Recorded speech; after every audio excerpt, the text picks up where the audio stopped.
اس لیے آسمان یا انسان فطر سے گر جاتا ہے۔ علامہ صاحب یہی رات کو بھی بات ہو رہی تھی کہ کلمہ رد کفر چھٹا کلمہ، اس میں بھی اسی کی کلمات جو ہیں پروفیسر نے دہرائے، تو اس کا مطلب یہ ہے کہ مسلمان ہوتے ہوئے بھی کچھ شرک میں مبتلا ہو سکتا ہے، اور اس کی بڑی بات کی جاتی ہے کہ یہ تو تم شرک کر رہے ہو، مثال کے طور پہ علم نجوم کے حوالے سے بات کی جاتی ہے دیگر، اور اگر آپ اجازت دیں تو یہ کچھ احادیث جن کو لے کر بڑی بات کی جاتی ہے، چونکہ نبی کریم صلی اللہ علیہ وسلم نے فرمایا تم مجھے میری حد سے اس طرح نہ بڑھانا جیسے عیسائیوں نے ابن مریم یعنی حضرت عیسیٰ علیہ السلام، میں تو صرف اللہ کا بندہ ہوں تو تم مجھے اللہ کا بندہ اور اس کا رسول ہی کہنا۔ اسی طرح سے حضرت عائشہ رضی اللہ تعالیٰ عنہ سے مروی ہے، آپ نبی کریم صلی اللہ علیہ وسلم نے فرمایا کہ اللہ تعالیٰ یہود و نصارہ پر لعنت فرمائے، انہوں نے اپنے انبیاء کی قبروں کو سجدہ گاہ بنا لیا۔ تو یہ بھی کوٹ کرتے ہوئے کہا جاتا ہے کہ جس طرح مزارات یا دیگر یا کسی کے پاس چلا گیا علم نجوم یہ آپ شرک کر رہے ہیں۔ بسم اللہ الرحمن الرحیم، اللہم صلی علی محمد وآل محمد وعجل فرجہ۔ موضوع بڑا باریک، حساس، اہم اور معاشرے میں زندہ موضوع ہے۔ اس پر ہوا میں بات نہیں ہونی چاہیے بلکہ دلائل کے ساتھ، بڑے ٹھہراؤ کے ساتھ، تحمل کے ساتھ گفتگو ہونی چاہیے۔ جو قبلہ یونس صدیقی صاحب نے جو کچھ یہاں پر بیان فرمایا، میرا خیال ہے اس محفل میں موجود کسی کو اس سے کوئی اختلاف نہیں ہے، ہو ہی نہیں سکتا، کوئی اختلاف نہیں ہے، چونکہ قرآن اور حدیث سے انہوں نے کچھ چیزیں بیان کی ہیں۔ حضرت لقمان نے جو اپنے بیٹے کو نصیحت کی ہے سورہ لقمان میں، فرمایا کہ اور اس نصیحت کو اللہ نے اپنی آیت قرار دیا،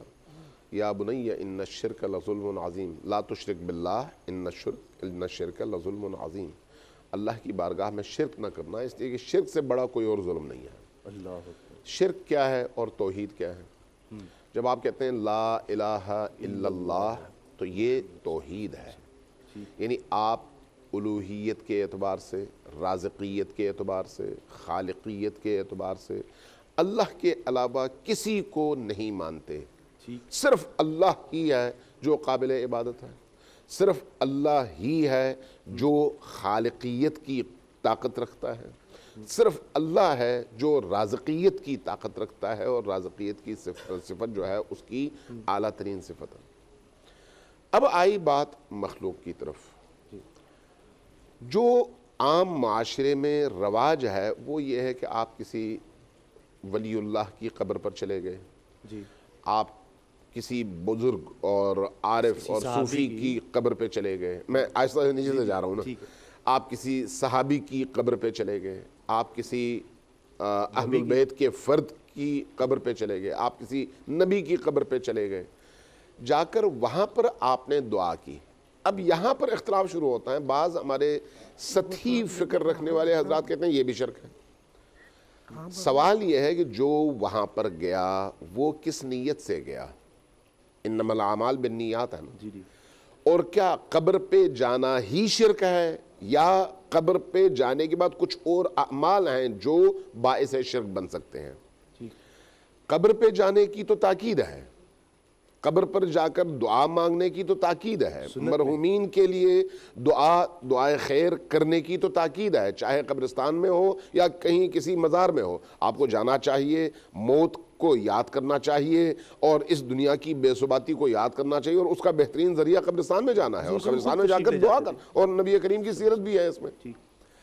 اب وہاں پر جا کر جو دعا کرنے والی بات ہے، اس دعا میں اگر آپ کسی صاحب قبر کو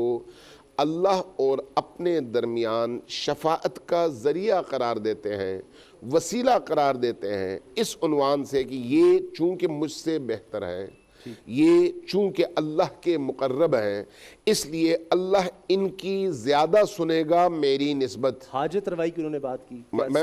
اسی کی بات کر رہا ہوں، اسی طرف آ رہا ہوں کہ آپ اس نیت سے اگر جاتے ہیں کسی صاحب قبر کے پاس اور اللہ سے دعا کرتے ہیں اور کہتے ہیں اس صاحب قبر کے طفیل مجھے یہ عطا کر،